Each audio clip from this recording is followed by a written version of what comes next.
이제 새로운 장을 우리가 시작하기에 앞서서 대복습을 할 텐데요.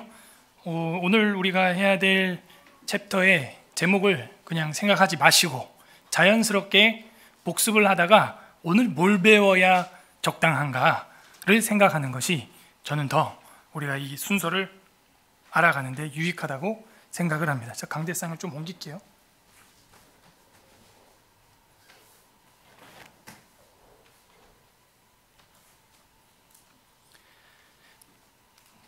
대복습을 여러분 오랜만에 하는데요.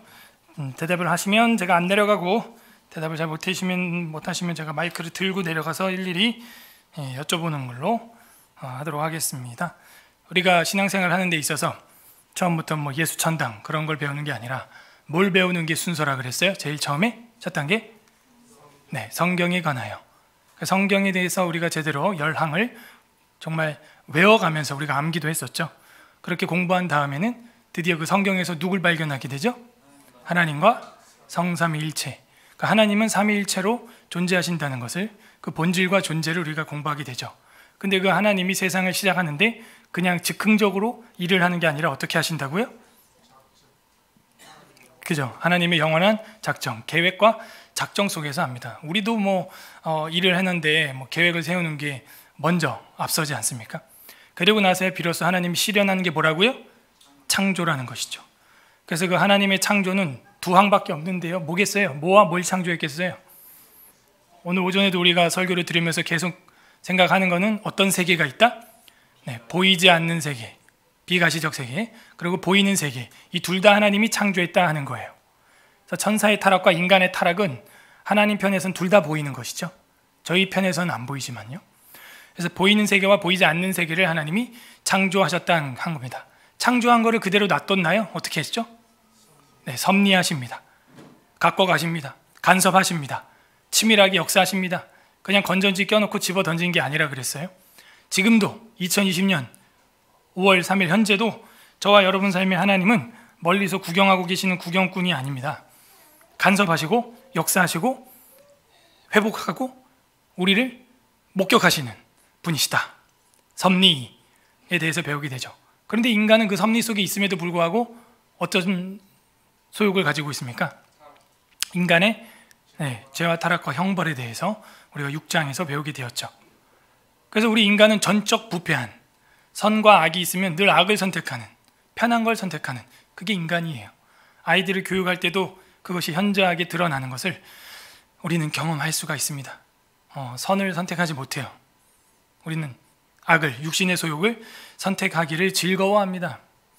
그런 인간 죽어 마땅하죠. 세상에서 죄를 져도 감옥에 가는데요, 우리가 하나님 앞에 범죄하고 지옥에 가는 게 마땅하지 않겠어요? 근데 하나님께서는 우리한테 베풀지 않아도 되는 자비를 베풀어 주셨죠? 그게 뭐라고요? 하나님의 언약이라고 하는 겁니다. 그래서 우리가 구약, 신약 이런 언약을 볼 때는요, 하나님의 엄청난 자비하심이 그 안에 진하게 농축되어 있다라는 그런 느낌으로 언약이라는 글씨를 바라봐야 되는 거죠. 구약, 신약. 하나님의 엄청난 자비의 방법 중에 하나가 이 언약의 방식이라는 겁니다. 사랑의 언약이죠. 그 언약의 결정체가 누구라고요? 중보자 예수 그리스도를 통하여 8장에서 그 결정체가 바로 이 메시아다 하는 것을 우리에게 알려주는 게 8장에 나오게 됐지요. 자, 그 중보자 예수 그리스도로 우리가 믿으면 되는데 그 잘 안 되거든요. 우리가 뭘 가지고 있다 그랬어요? 자유의지를 가지고 있어요. 어제도 제가 이제 답변을 제대로 못한 부분이 있는데, 우리 박태현 집사님이 생방송으로 질문을 해가지고 천국에 가서는 죄를 안 짓냐, 근데 제가 처음에는 안 짓는다고 했다가 자유의지가 있지 않냐 그런 말을 해서, 자유의지가 있으면 천사도 죄를 지었으니까 죄를 질 수도 있겠다, 천국에 가서도. 근데 성경 곳곳에서는 영화롭게 된 다음에는 그런 죄를 지을 수 있는 가능성에 대해서 이렇게 보여지는 부분이 없거든요. 그래서 어제부터 오늘까지 계속 제가 고민을 했어요. 그거 되게 어려운 질문이거든요. 자유의지가 있잖아요. 하나님은 완벽한 자유의지가 있고, 여기는 우리가 가지고 있는 자유의지는 제한된 자유의지거든요. 인간이 가지고 있는 건요. 그리고 우리가 잘못 사용하면 악을 저지르는 자유의지, 불완전한 자유의지예요. 근데 이제 우리가 영화롭게 돼서 천국에 가서도 자유의지는 있을 텐데, 인격적이어서 그 자유의지를 가지고 또 선악과를 먹듯이 천국에서 케루빔이 하나님께 대적해서 사탄이 된 것처럼 뭔가 우리도 천국 가서도 또 반란을 일으킬 수 있는 정도의 자유의 수준이 있나? 이런 생각이 드는 거예요. 여러분 어때요? 천국 가서 자유의지가 있어요? 없어요? 있을까요? 없을까요? 없어요? 그냥 하나님 시키는 대로 움직여야 돼요? 그러니까 어려운 질문이에요. 생각을 많이 해본 사람이 할 수 있는 질문이에요. 자유의지가 있어요? 없어요? 천국 가면? 있어요? 그럼 죄질 수 있겠네요?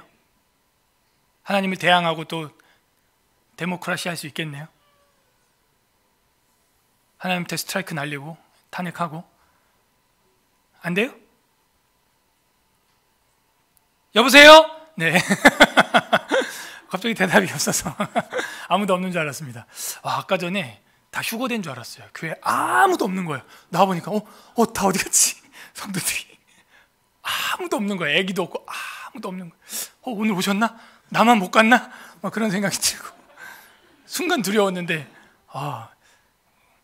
우리 어머니들이 수다 떠는 얘기가 들려서 저기 살아 계시구나.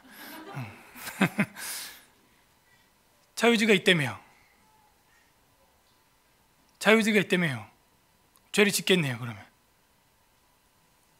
어제 제가 이게 생각이 안 나는 거예요. 이거 어떻게 하지? 지금 8장 9장을 펼쳐보면은 근데 이제 생방송이니까 제가 대답을 그냥 가지고 있는 것만 막 가지고 대답을 상담을 해주는데, 그러고 나서 제가 오늘 요걸 준비하면서 다시 한번 9장을 봤어요. 역시나 대단해. 여기 9장에 보게 되면요, 자유의지를 우리가 지금도 이 땅에서 가지고 있음에도 불구하고 죄를 안 지을 수가 있는 거예요. 자유의지를 가지고 있는데도 선을 순종할 수가 있는 거예요. 어떻게? 네? 말씀에 빠져서? 어떻게 그게 가능하죠? 네? 다 같이 한번 읽어보세요. 5왕. 인간의 시작.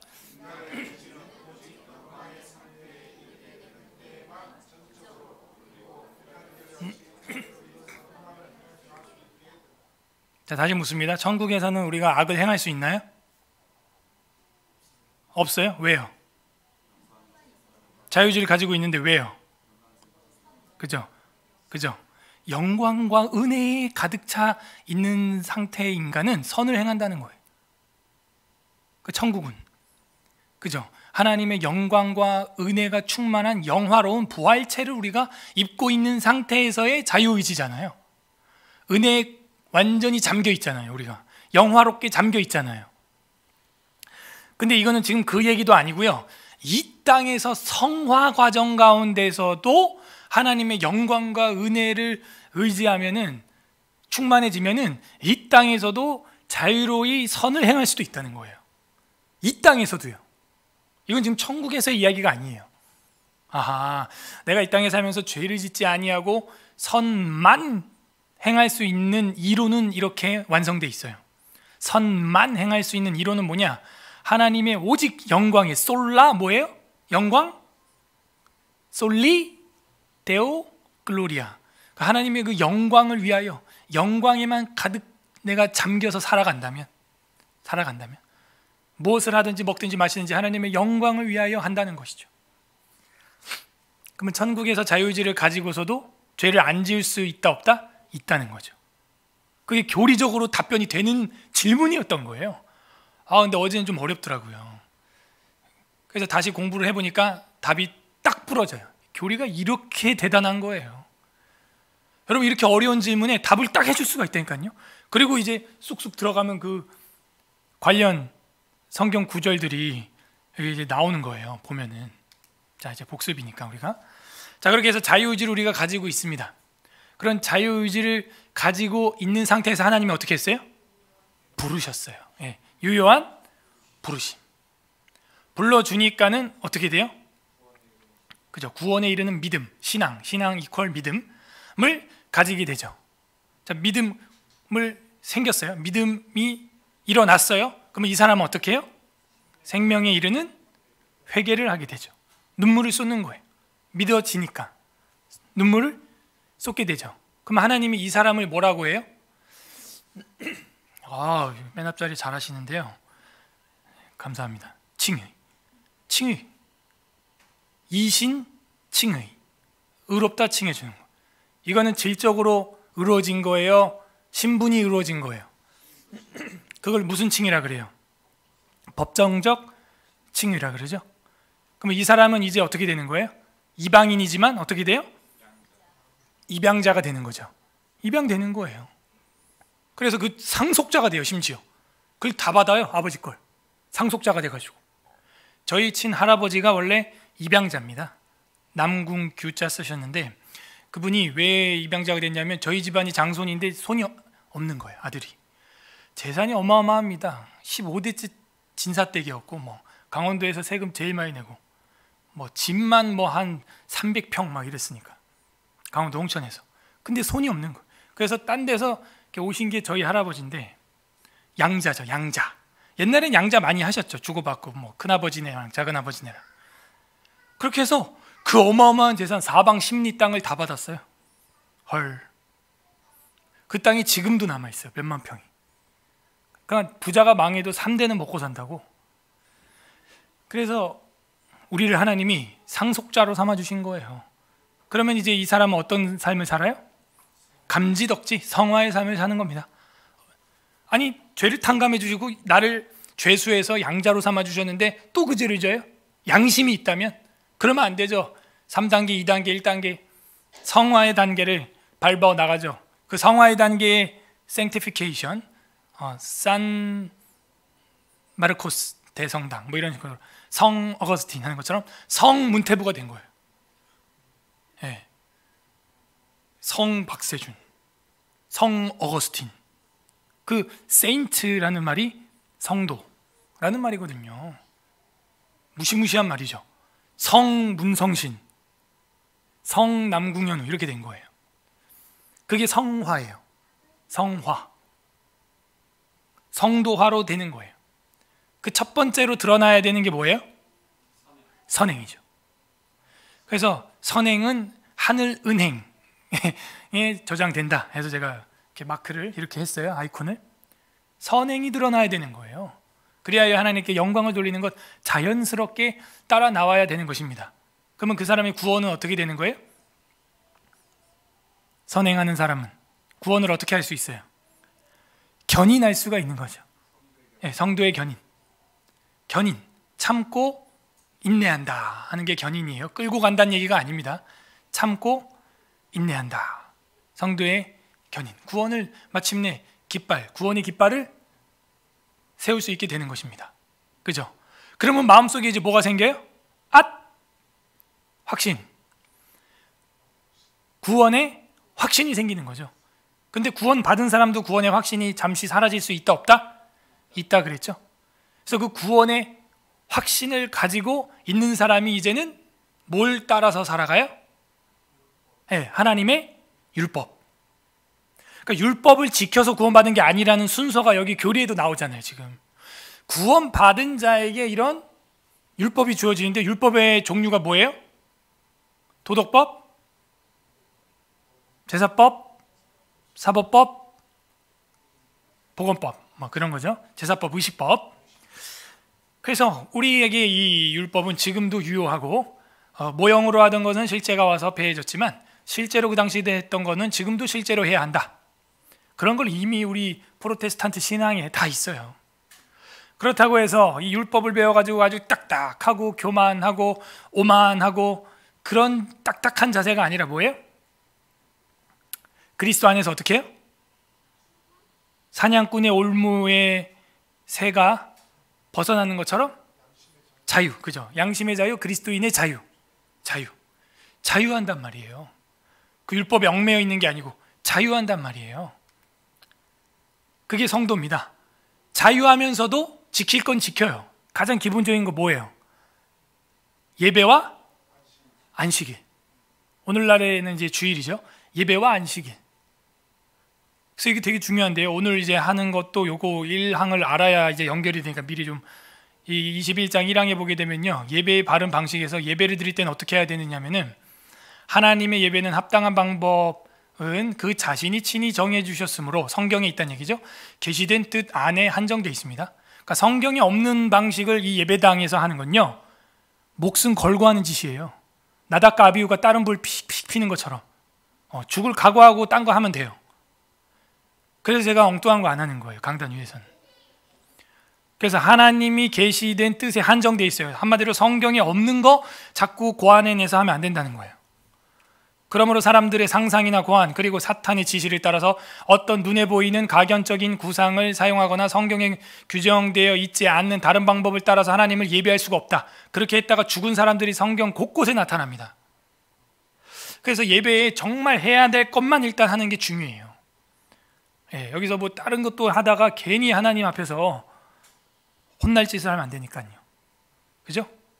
자, 이게 지금 오늘 배워야 될 새로운 장에도 이게 적용이 되기 때문에 제가 한번 읽어드린 겁니다. 하나님이 정한 방식 외에는 안 돼요. 자, 그렇게 예배와 안식일을 지키는 사람들이 그 예배 가운데 하는 행위가 있어요. 네, 합당한 맹세와 서원.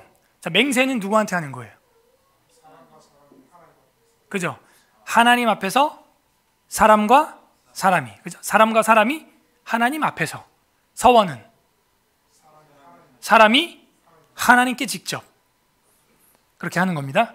자, 그래서 이 맹세와 서원을 하는데 우리 인생 중에서 아주 중요하게 크게 한번 맹세, 서원, 맹세하는 게 있는데 뭐예요? 결혼. 그죠? 결혼과 이혼 파트가 이제 나오는 거죠? 결혼. 그래서 이 결혼식 중에 맹세를 하죠. 탁. 맹세예요, 서원이에요? 맹세죠? 신랑, 신부, 하객들 앞에. 그죠? 이거는 맹세. 내가 혼자 하나님께 하는 그런 서원이 아니잖아요. 맹세예요. 자, 그래서 이런 결혼 가운데 맹세를 해서 하나 돼요. 그러면 이 사람들이 모이면 이제 뭐가 되는 거예요? 교회가 되는 거예요. 교회의 3대 표지가 뭐예요? 말씀과 성례와 권징. 권징은 여기서는 성직 이렇게 나왔죠. 그러니까 성직자가 하는 일이 그런 치리하는 일이니까요. 이건 공부 다 했어요. 아, 좋습니다. 그래서 이제 교회까지 왔어요. 이 교회에서 모인 사람들이 해야 될 게 뭐예요? 성도의 교통, 교제. 그죠? 이렇게 성경으로부터 시작해서 여기까지 온 거예요, 우리가. 대단합니다. 제가 박수를 쳐드릴게요. 그래서 우리가 하나님 은혜예요. 와, 이런 신학을. 그리고 이 안에 우리가 내용을 못 외워서 그렇지, 아까처럼 제가 못 외워서 그렇죠. 제가 아까도 그 자유의지 항을 다 외우고 있었다면 어제 그런 직문즉답 할 때 그냥 바로바로 나오는 거예요, 그냥. 그러니까 여러분이 이것만 다 외우고 있어도요, 웬만한 불신자들, 신자들의 아주 고난도의 변증 문제에 다답을 할 수가 있어요. 못 외워서 그렇죠. 제목도 외우기 힘들잖아요.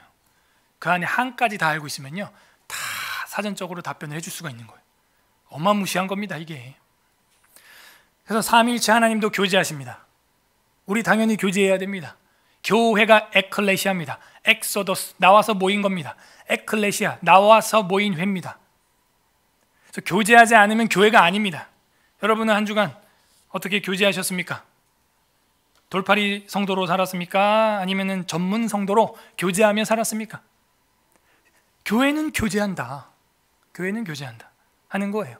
당연한 거예요. 그게 성경에 나와 있어요. 초대교회 서로 모이고 날마다 모여 기도하고 떡을 떼고 사도의 가르침을 받고 구원받는 사람이 한 명씩 더하더라. 자, 그럼 성도들이 모이고 구원받는 사람들이 생기면요, 뭘 해야 될까요? 자, 앞에 보세요. 보지 마시고 한번 생각을 해봐요. 결혼을 하고 교회가 생기고 교제를 하는데 구원받는 사람들이 말씀을 배우면서 떡을 떼고 날마다 더해지고, 그럼 뭘 해야 되겠어요? 예배 드리죠. 예배는 지나갔으니까요. 성례를 해야 되는 거죠. 성례. 그래서 오늘 제목이 성례의 의미입니다. 따라하세요. 성례의 의미. 그래서 제가 이 성례 파트가 이렇게 뒤에 있는 이유가 무엇일까? 가볍게 볼 수 있죠, 여러분은. 성례, 뭐 성찬하고 세례, 그 얘기구나. 그게 아니에요. 이거야말로 그리스도인의 하이라이트라는 거예요. 성례는 가벼운 행위가 아니라 우리 신앙의 클라이맥스라는 거예요. 잔치. 아니, 이 앞에 결혼과 이혼이 있었잖아요. 그 결혼과 이혼보다 더 강력한 잔치, 사실은. 그래서 성례할 때 성인식 하거나 세례 입교하는 친구들한테, 성도들한테 사실 저는 부조를 하고 싶다니까요. 예.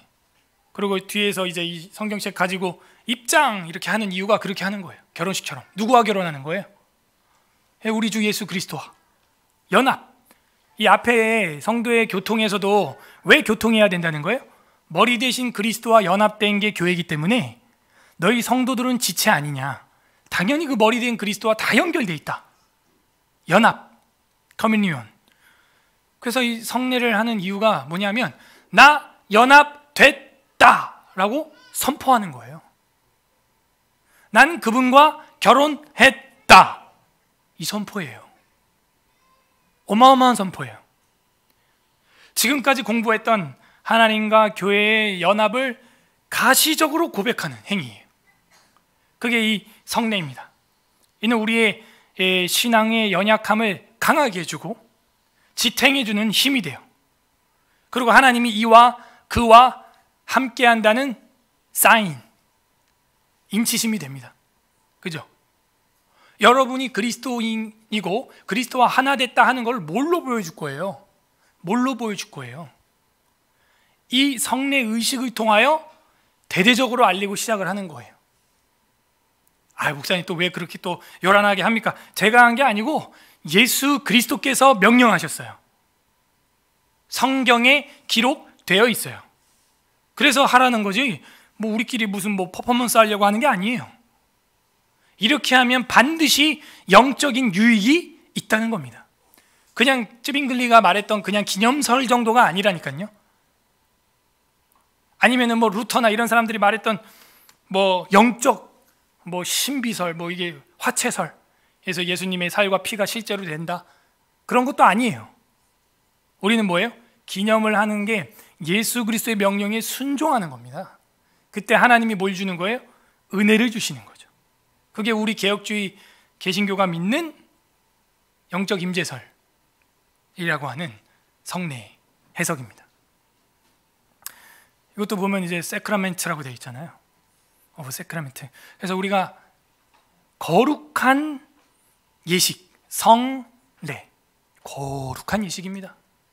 어떻게 보면 결혼식보다도 더 홀리한 거예요. 이거는 홀리한 거예요. 왜? 예수님이 결혼식을 성례전으로 명하지 않았어요. 하나님이 결혼식을 성례전으로 명한 적이 없어요. 오히려 예수님은 뭐 타고난 자도 있고 타고나지 못한 고자도 있고 뭐 홀로 지내는 자도 있고 뭐 이런 얘기 하시거든요. 그래서 결혼식은 성례전이 아니에요. 왜요? 결혼 안 한 사람도 있거든요, 바울처럼. 그럼 그 사람은 성례 못하고 뭐 죽은 겁니까? 그러므로 혼례는 성례가 아니에요. 혼례하고 성례는 격이 달라요. 벌써 격이. 혼례는 남녀가 하나가 된 거고요, 성례는요 감히 우리 주 예수 그리스도와 내가 하나 됐다는 거예요. 격이 달라요, 격이. 그래서 이제 이 27장에서는요 세례와 성찬을 가리키는 게 아니에요. 세례는 28장에 나오고 성찬은 29장에 나와요. 다음에. 여기서는 개념 탑재장입니다. 성례의 의미. 도대체 우리가 생각하는 성례가 뭐냐? 왜 세례와 성찬을 이 뒤에, 그리고 그 뒤에 장에서 해야 하느냐? 이 개념 탑재가 굉장히 중요합니다. 그냥 성찬하는 거지 뭐, 그냥 또 누구 한 명 물 뿌리나 봐, 그 정도가 아니라니까요. 그래서 제가 처음에 할 때 막 양강나팔 불고 막 이렇게 했잖아요. 세례식, 입교식 할 때 우리 아이들 그렇게 해야 돼요. 앞으로도 좀 그렇게 할 거예요. 뭐 저나 여러분 세대에는 우리가 입교하거나 세례 받을 때 뭐 부조나 이런 문화가 없었지만 지금 13세 이하 아이들에는요 그거 해야 돼요. 입교 그 하는 아이들, 세례하는 애들한테 억지로라도 부조해야 돼 해가지고 그 아이의 미래를 위해서 투자를 해야 됩니다. 자, 성례의 의미 다 같이 한번 읽어보도록 하겠습니다. 1항 성례의 의미. 시작. 성례는 은혜의 언약에 대한 거룩한 표요, 인장이다. 그것은 하나님이 직접 제정하셨는데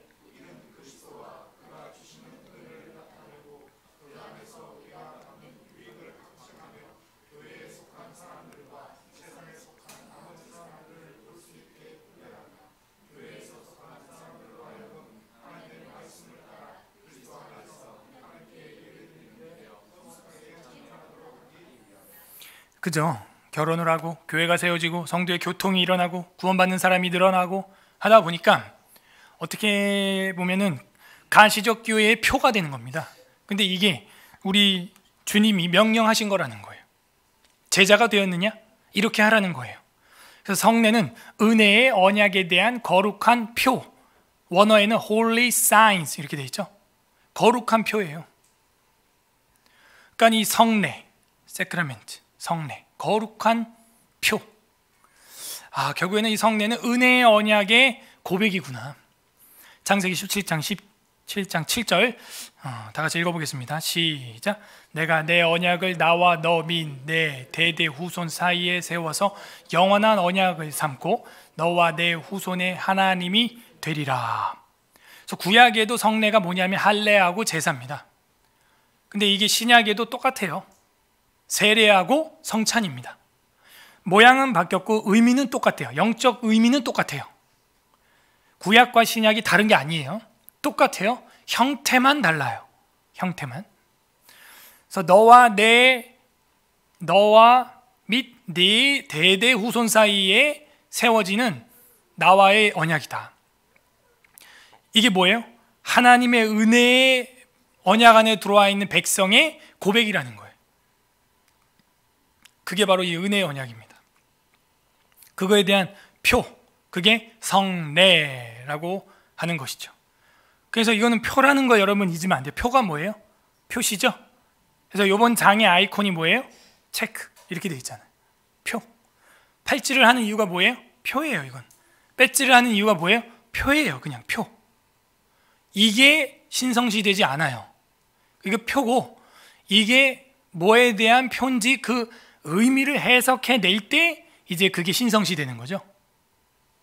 이 팔찌 자체가 신성화될 수 없고 이걸 표로 왜 하라고 했는지 해석을 해낼 때 신명기 6장 5절에서 9절의 하나님의 사랑과 이웃에 대한 사랑에 대한 기독교의 가장 강력한 계시가 거룩하게 선포되는 거죠.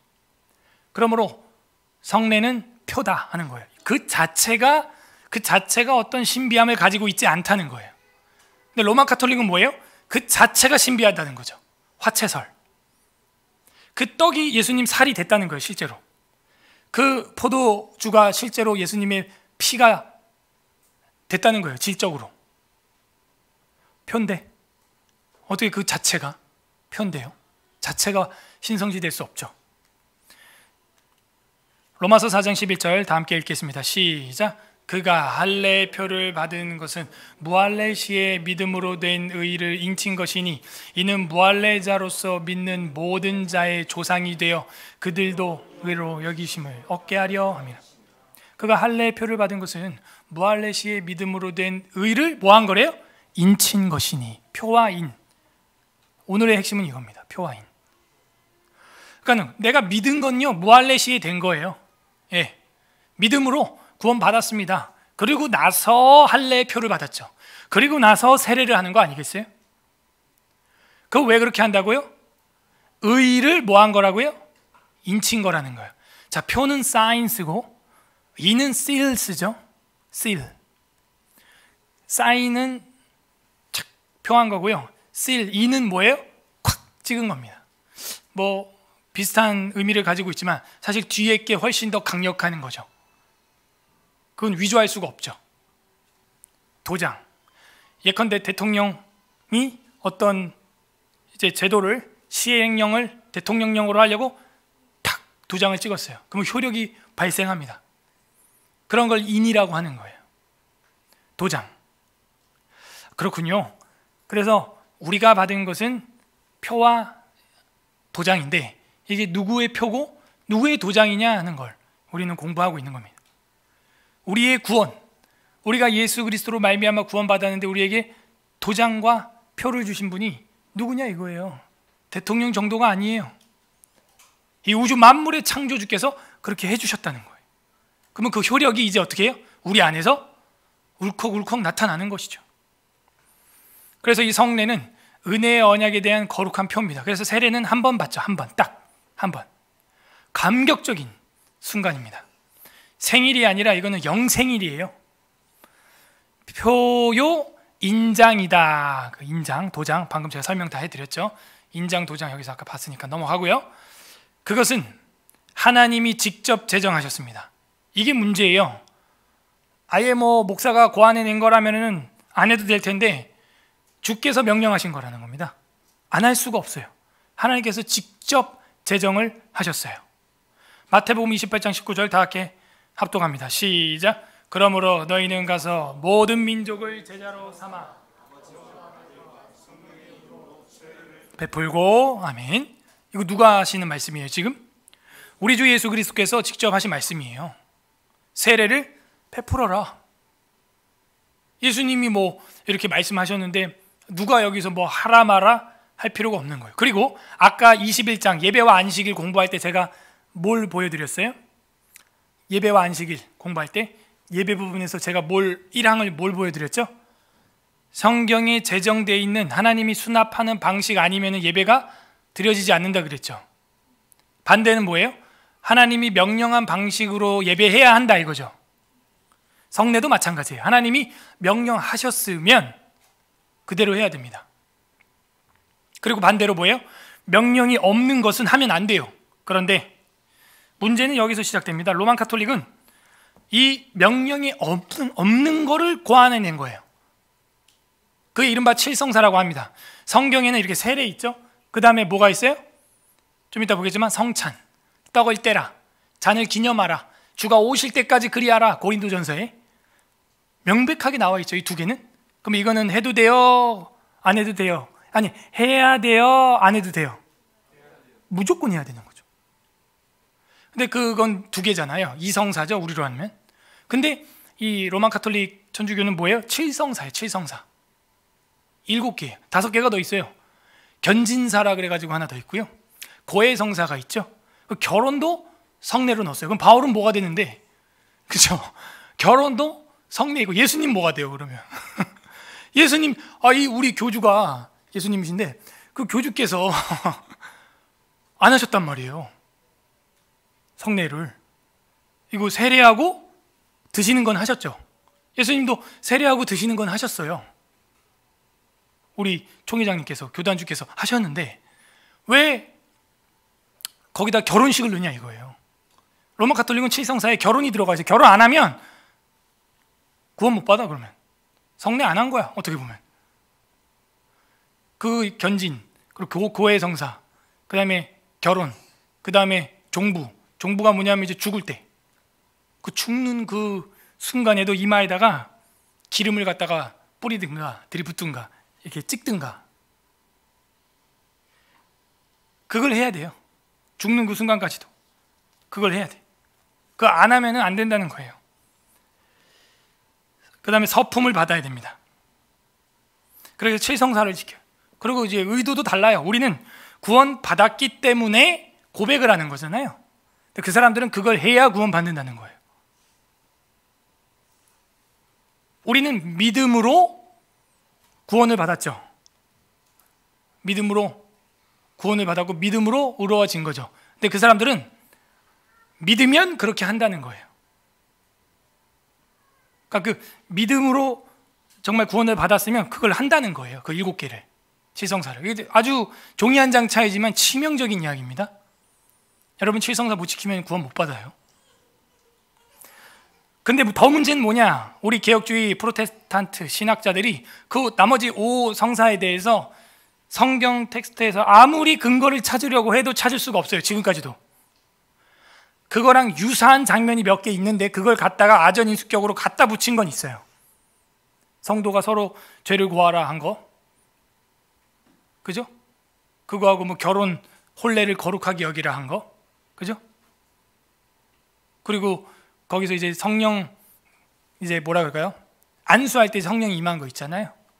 그걸 이제 기름 부었다 해가지고 그 기름 견진하는 거 하고, 죽는 거, 죽기 전에 뭐 가서 뭐 기도해주고 하는 장면이 뭐 있게 있죠. 이걸 성례식으로 만들어 버렸다. 이건 문제가 있는 겁니다. 문제가 있는 거예요.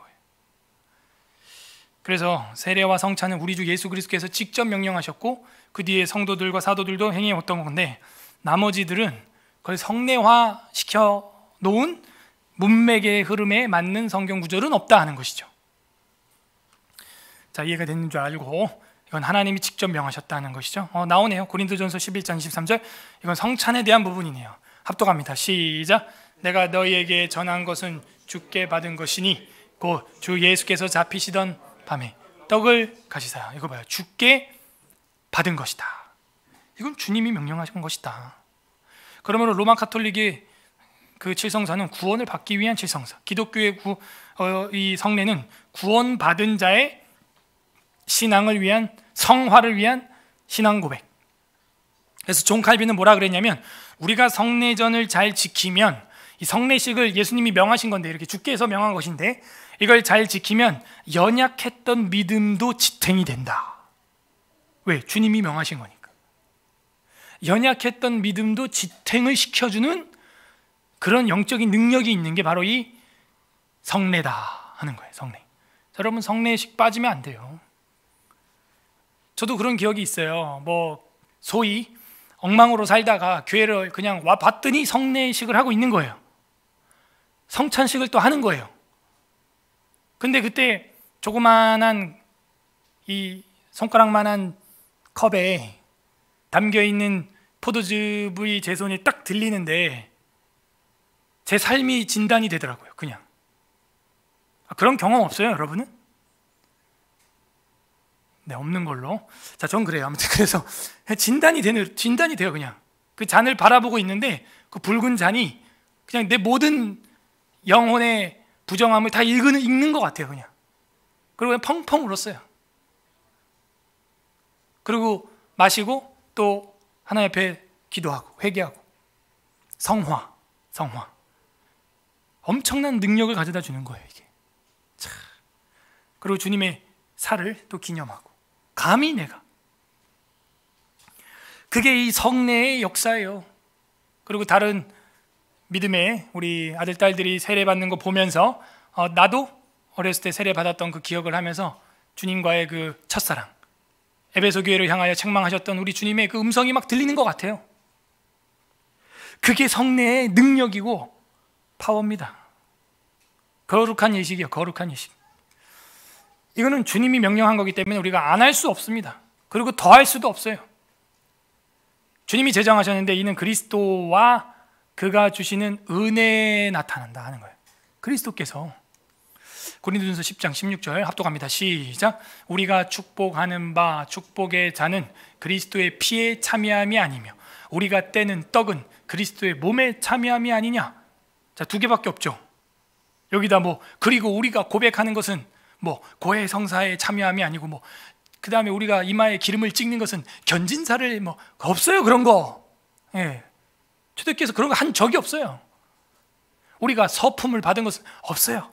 우리가 종부 성사를 하는 거 없어요, 그런 거. 만들어내고 있어. 성경이 딱 이 두 가지로 확실하게 우리에게 보여주고 있습니다. 주님의 잔과 그 떡은 주님의 피와 주님의 몸에 우리가 참여해서 유니온, 하나가 됐다. 연합. 이 앞장 성도의 교통 기억하세요? 성도의 연합에서 그게 이제 교통이 나오는 거 아니겠어요? 그 연합의 의미다. 이게 어마어마한 거다. 부부의 하나됨보다 더 이거는 정말 인류 역사적인 궁극적인 하나님의 목표였다. 그게 이루어지는 순간이거든요. 여러분, 연애를 막 하다가 막 결혼하는 그 꼬린 지점에 들어오는 그 순간도 영광스럽지만 이 성례를 함으로써 주님과 하나 되는 이 영광은요, 태초부터 지금까지 기대하고 고대하던 바의 영광이에요. 그리스도와의 그가 주시는 은혜에 나타난다. 은혜죠, 은혜. 네, 고린도전서 11장 25절 26절 우리 두 절 읽어보겠습니다. 시작. 식후에 또한 그와 같이 잔을 가지시고 이르시되 이 잔은 내 피로 세운 새 언약이니 이것을 행하여 마실 때마다 나를 기념하라 하셨으니 너희가 이 떡을 먹으며 이 잔을 마실 때마다 기념도 하고 전하기도 하고 그 가운데 아까 본 대로 은혜도 맛보고, 네, 우리의 신앙이 지탱이 되고 성화가 일어나고 새 언약을 맛보는 거예요. 이거야말로 주님이 그 예레미야서에 말씀하셨던 그 새 언약의 결정체 엑기스구나. 은혜예요, 은혜. 그 안에서 우리가 받은 유익을 확증하며, 그죠? 우리 주님으로 말미암아 받은 유익이 있습니다. 갈라디아서 3장 27절 오늘 본문인데요. 합독하겠습니다. 시작. 누구든지 그리스도와 합하기 위하여 세례를 받은 자는 그리스도로 옷 입었느니라. 옷을 왜 입고 와요? 교회 올 때? 왜 입고 와요? 잘 보이려고? 그게 아니죠. 우리의 수치를 가리는 거예요. 수치. 태초에 아담과 하와에게 하나님이 옷을 주셨던 이유는 뭐예요? 그 부끄러움, 죄의 수치, 죄의 민낯을 가려주는 거예요. 우리가 세례받는 이유는 그리스도로 옷 입고 그와 하나 되는 것이죠. 우리의 죄의 가리움을 받는 거예요. 욥의 고백대로 해볼까요? 주머니에 나의 허물을 집어넣고 봉하소서. 아무도 못 꺼내요. 이제 그거는 그 주머니에 들어간 것은. 그게 욥의 기도 아니었어요. 나의 수치를 주머니에 넣고 봉해주세요. 재봉질 해주세요. 드르륵 못 열어요. 찢기 전에는, 파괴하기 전에는 못 뜯어요. 이제 못 꺼내요. 꺼낼 수가 없어요. 누구든지 그리스도와 합하기 위하여 세례받는다. 아, 주님과의 연합이구나. 아니, 이런 세례를 갖다가 어떻게 오늘 성도를 또 처음 봐갖고 명찰 보고 이름을 알아가지고 남궁현우에게 세례를 주노라 통과, 다음 주노라 통과, 주노라 통과, 주노라 통과, 주노라 통과. 어떻게 이렇게 할 수 있어요? 이거를 도매급으로. 물론 그래도 눈물을 흘리고 또 은혜를 받는 사람이 덜어 있습니다. 그 중에. 근데 사실 이거는 여러분 결혼식을 해도 합동 결혼식 하고 싶어요? 그런 건 어떨 때 하는 거예요? 좀 비상시 하는 거잖아요. 평상시 하는 게 아니잖아요. 합동 결혼식. 이름도 몰라요, 성도 몰라요. 성도고 담임 목사인데 오늘 보고 이름 명찰 보고 그것도 알아갖고 주노라 주노라 주노라 주노라 이러고 가요. 공장에서 무슨 빵 찍어내듯이. 여러분 결혼식이요, 그 직원들이 그렇게 보채도 40분은 하게 해줘요. 40분 결혼식을. 저보고 막 주례하는데 막 빨리 그만하라고 막 포스트잇 올려도요, 주례 10분은 하게 해줍니다. 10분은 주례를 10분은 하게 해줘요. 예식은 최소 한 40분은 해요. 그래도 밥 먹는 시간 빼고도 30분. 진짜 닭다를 하는데도 30분은 하게 해줘요. 뒤에 사진 찍는 시간 빼고도. 그래서 우리가 성례에 대해서 다시 생각해 봐야 돼요. 개혁이 일어나야 돼요. 그리고 또 뭐 침례 교단들이 뭐 침수를 뵙티즘은 침례다. 아니에요. 그냥 물뿌림이라는 의미가 같이 있어요. 밥디조라고 하는 헬라어는요, 뿌린다, 밥디조, 뿌린다, 잠근다, 두 가지 의미를 다 가지고 있어요. 그래서 완전히 잠가버린다라는 말은 란디조라는 헬라어가 아예 따로 있습니다. 그래서 밥디조를 썼기 때문에 뿌려도 되고, 아무튼 물로 발을 씻는 그 세족식처럼 해도 되고. 그래서 어떤 장로교 교회에는 여기 강단 뒤에다가 욕탕을 하나 만들어 가지고 물 담을 수 있게 해서 유리벽으로 해놓고, 오늘 성례식이 있다 그러면 스크린 쫙 연 다음에 거기서 바로 이렇게 합니다. 상관없어요. 어차피 나는 죽고 그리스도와 함께 산다, 그 고백이기 때문에 세례라고 하는 것이. 그래서 주님과 합해지는 거예요. 주님과 하나가 되는 거예요. 연합을 하는 거예요. 그리고 그리스도로 옷 입어서 우리 죄의 가리움을 받는 복 있는 자가 되는 것이 바로 이 확증인 것이죠. 그래서 한 명 한 명 우리 교회는 그렇게 할 겁니다. 누구 입장, 박수 치면서 꽃가루 뿌리면서 부조하면서 그렇게 해야 돼요. 확증이고, 교회에 속한 사람들과 세상에 속한 사람, 속한 나머지 사람들을 구분하는 좌표가 되는 거예요, 이게. 그러니까 이 유일교회는 우리가 다 볼 수가 없잖아요. 무형의 교회는 하나님만 볼 줄 아니까. 가시적 교회를 구분하는 데 있어서는 이거밖에 없다는 거예요. 가시적 교회에서 이 사람이 지금 신앙이 들어갔는지 안 들어갔는지 확인을 못해요, 우리가. 이 사람이 가시적 교회에서 신앙이 들어갔는지 안 들어갔는지 그걸 볼 수 있는 방법은 이 성례밖에 없다는 거예요. 성례. 그래서 좀 가슴 아픈 이야기지만 여러분들 우리 교 안에 대해 이렇게 오예배까지 참석한 분들이야 알곡이라고 믿고 잘 보세요. 성례식에 잘 참여 못하는 분들을 보세요.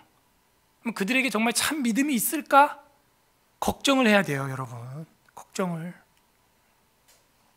교회에 속한 사람과 세상에 속한 나머지 사람을 구분짓는 일이라는 거예요. 출애굽기 12장 48절 다 함께 합독하겠습니다. 시작. 너희와 함께 거류하는 타국인이 여호와의 유월절을 지키고자 하거든 그 모든 남자는 할례를 받은 후에야 가까이하여 지킬지니 곧 그는 본토인과 같이 될 것이나 할례 받지 못한 자는 먹지 못하는 거예요. 하나야, 하나. 세례 받지 못한 자는 성찬 못하는 거예요. 똑같죠? 할례 받지 않은 자는 못 먹어요. 양고기, 어린 양의 살 못 먹어요. 세례 받지 않은 자 성찬 못해요. 구약이나 신약이나 똑같아요. 다른 게 아니에요. 교회 사람을 이렇게 구분질 수 있는 겁니다. 세상 사람도 그렇게 구분이 되는 것처럼 말이죠. 똑같은 창세기 34장 14절에 보면 비슷한 이야기인데요. 34장 14절 합독합니다. 시작. 야곱의 아들들이 그들에게 말하되 우리는 그리하지 못하겠노라. 할례 받지 아니한 사람에게 우리 세례 받지 않은 자와 결혼하는 거 우리가 결혼과 이혼장에서 공부했죠. 돼요, 안 돼요? 안 돼요. 이단자 돼요, 안 돼요? 안 돼요. 로마 카톨릭 돼요, 안 돼요? 안 돼요. 최소한 1장부터 결혼장까지는 공부하고 그걸 받아들인 사람과 결혼해야 여러분 결혼 생활이 신앙 안에서 생활할 수 있어요. 최소한 신앙 안에서 영위할 수 있어요. 야곱의 아들들이 이제 디나가 강간을 세겜에게 당하고 나니까 베린몬 보내자 이러니까 할례 안 받으면 안 됩니다. 확실하게 해야 됩니다. 물론 그 뒤에 비열한 짓을 해서 살인을 저질렀지만 어쨌든 신앙이 앞서야 한다는 거예요. 자기들은 그게 안 되면은 안 된다는 거예요. 섞이지 않는 이스라엘 민족들을 볼 수가 있죠.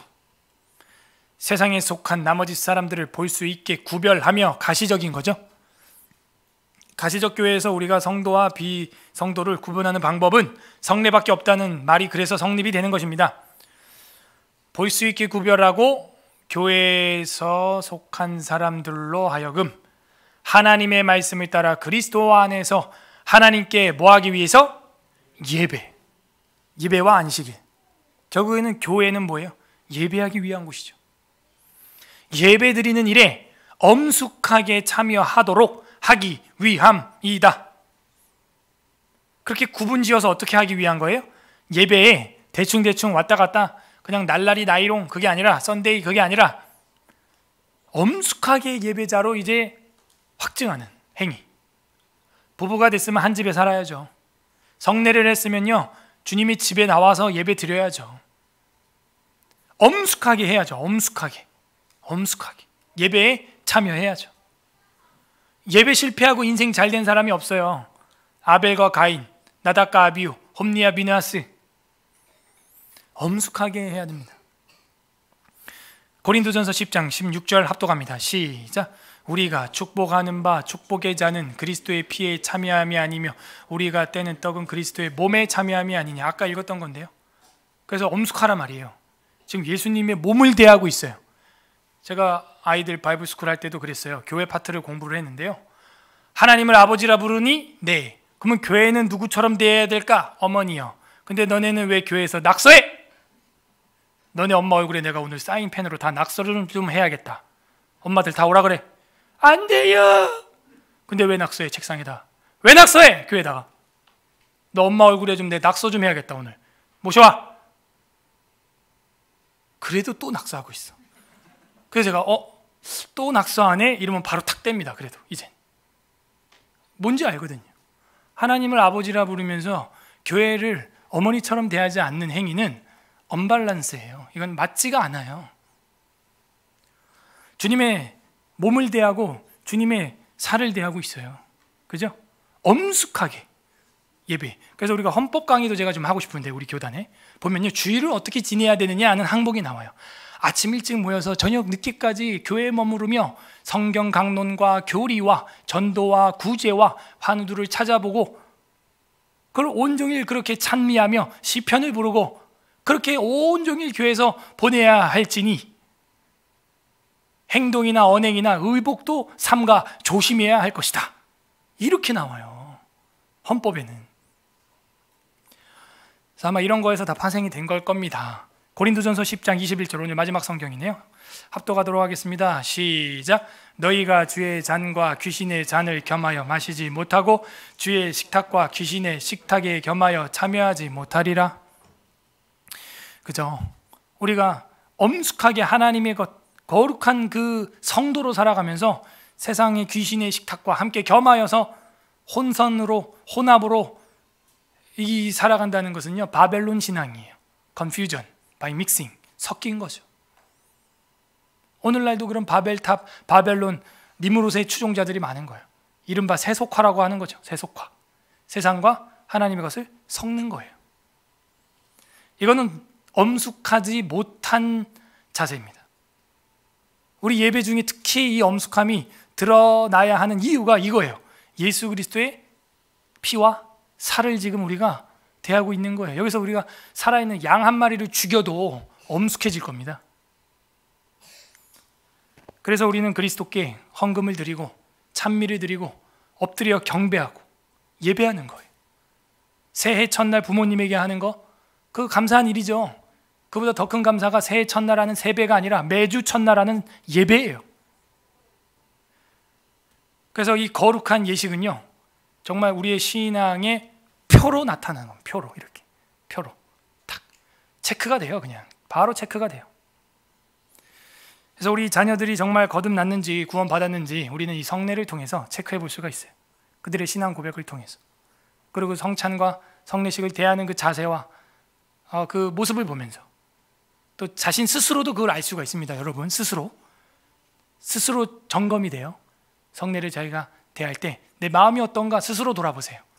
그러면 내 마음속이 정말 거듭났는지 구원이 있는지 확인이 됩니다. 이게 성례의 의미 1항이었고요. 다음에는 2, 3, 4, 5, 6항을 한꺼번에 하고 마무리하도록 하겠습니다. 말씀을 생각하면서 다 함께 기도하는 시간 갖도록 하겠습니다. 이 시간 기도할 때 하나님, 성례를 너무 가볍게 여겼던 우리의 모습들이 있습니다. 그냥 이거 뭔지도 모르고 왜 하는지도 모르고 그냥 와보니까 성례를 하고 있고 그렇게 너무 무의미하게 흘려보냈던 시절이 많았습니다. 주님, 용서하여 주시옵소서. 그리고 하나님이 명하신 거라는 것을 망각하고 있었습니다. 주님의 명령이었습니다. 근데 우리가 성례를 하지 않았던 적이 있습니다. 참여하지 않았고 등하시 여겼던 적이 있습니다. 용서하여 주시옵소서. 회개하는 기도 철저하게 해야 됩니다. 우리를 깨끗게 하여 주시옵소서. 두 번째 기도할 것은 이제는 성례를 대할 때 주님의 몸을 대하듯이 엄숙하게 대하게 하여 주시옵소서. 우리가 성례에 참여할 때 이제는 하나님의 은혜의 언약에 참여하며 하나님이 직접 명령하시고 가시적 교회를 구분짓는 엄청난 하나님의 도장이라는 것을, 그리고 그 도장의 효력은 예수 그리스도의 도장이라는 것을, 주님 감사합니다. 그 능력이 우리에게 성례를 할 때마다 나타나게 하여 주시옵소서.